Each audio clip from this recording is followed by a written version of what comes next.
இந்த சேனலுக்கு எதா இருந்தாலும் அது கொஞ்சம் ஆதரவு கொடுங்க. உங்க பொண்ணான கையை கொண்டு அந்த பெல்லில் தட்டிடுங்க.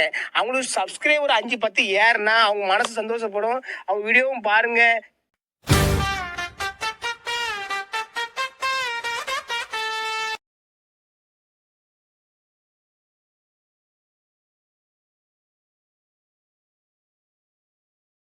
சாதனைகளை சொல்லலாம். என்ன இந்த புதுசா வந்து ஜென்செட்டுக்கு தெரிய மாட்டேங்குது. நாம எங்க இருந்து வந்தோன்னே தெரிய மாட்டேங்குது. இப்ப இவ்வளவு வெளிச்சம் இருக்குது. இந்த வெளிச்சம், இவ்வளவு மின்சாரம் கலைஞர் வருவதற்கு முன்னால் உங்களுக்கு சாத்தியமா? சாத்தியமா? நான் உங்களுக்கு சொல்றேன், 1969 மின்சாரத்துறை அமைச்சர் பண்டுட்டி ராமச்சந்திரன் அவர் மின்சாரத்துறை அமைச்சராக இருக்கும்போது தமிழ்நாடு சட்டமன்றத்தில் காங்கிரஸ் கட்சியினுடைய உறுப்பினர் கேள்வி கேட்கிறார். சென்னைக்கு வந்துருச்சு மின்சாரம், திருச்சிக்கு வந்துருச்சு, தஞ்சாவூருக்கு வந்துருச்சு, திருநெல்வேலிக்கு வந்துருச்சு, கோயம்புத்தூருக்கு வந்துருச்சு, சேலத்துக்கு வந்துருச்சு. ஆனால் இன்னமும் தாலுகாவுக்கோ கிராமத்துக்கோ இன்னும் வரவில்லை. கேட்டது 69 70. எல்லா கிராமத்திற்கும் ஏறத்தாழ 12,000 கிராமங்கள் இருக்கிறது, ஊராட்சிகள் இருக்கிறது. இந்த 12,000க்கும் மேற்பட்ட கிராமங்களுக்கு மின்சாரத்தை கொண்டு போக திட்டம் ஏதாவது இருக்கிறதா இந்த அரசாங்கத்திடம் இருந்து கேட்டவர் காங்கிரஸ் கட்சியுடைய உறுப்பினர். கலைஞர் முதலமைச்சர். பண்டுட்டி ராமச்சந்திரன் சிரித்துக் கொண்டே சொன்னார், அது எப்படி சாத்தியம்? எத்தனை கிராமங்கள் இருக்கிறது? எத்தனை கம்பங்கள் நட வேண்டும்?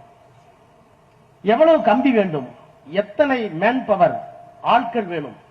இவற்றையெல்லாம் செய்ய முடிக்க இப்போது இயலுமா என்றால் அப்படின்னு சொன்னார். கலைஞர் ஒலிவாங்கியை தட்டிவிட்டு முதலமைச்சர் எழுந்தார். மாண்புமிகு பேரவைத் தலைவர்களே, மின்சாரத்துறை அமைச்சர் அது சாத்தியம் இல்லை என்பதை போல இங்கே ஒரு தனித்த குரலில் பேசினார். மனம் இருந்தால் மார்க்கம் உண்டு. என்னுடைய ஆட்சி 5 ஆண்டு காலம் நிறைவு செய்வதற்கு முன்பாக தமிழ்நாட்டில் எல்லா கிராமத்திற்கும் மின்சாரத்தை கொண்டு போய் சேர்ப்பேன் என்று சூளுரைத்து மின்சாரத்தை கொண்டு போனவர். முரசொலிக்கு தெரியும். இப்போ 2022 மோடி நாடாளுமன்றத்தில் 56 இன்ச்சு, சீனாவுக்கு பயப்பட மாட்டேன், பாகிஸ்தானுக்கு சொல்றாரு. எங்கள் ஆட்சியினுடைய சாதனை என்ன தெரியுமா? காங்கிரஸ்காரர்கள் 75 ஆண்டுகள் 70 ஆண்டுகள் இந்தியாவை ஆண்டார்கள். நான் ஆட்சி பொறுப்பை ஏற்கிற போது 85,000 கிராமங்களுக்கு கரண்ட் இல்ல. எப்போ? 2022. அதை கொடுத்தது இந்த மோடி தான் அப்படின்னு சொல்றாரு. நான் எந்திரிச்சு சொன்னேன், இது உங்களுக்கு ஒரு பெருமையா? மோடி அவர்களே, உங்களுக்கு ஒரு பெருமையா? 1970-71 தமிழ்நாடு இருக்கிற அத்தனை கிராமங்களுக்கும் கொண்டு போய் சேர்த்தவர்கள் நாங்கள். உன் தகராறு காங்கிரஸ் வச்சுக்க, எங்கள்கிட்ட வச்சுக்காத. ஆச்சரியத்தோடு பார்த்தார்கள் நாடாளுமன்றம். இதெல்லாம் நீங்க சொல்லி தெரிய வேண்டியதில்லை. வரலாறு நீங்க எடுத்து பாத்தீங்கன்னா பசங்களுக்கு போய் சேரல. மறக்காம சர்ப்ரைஸ் பண்ணுங்க.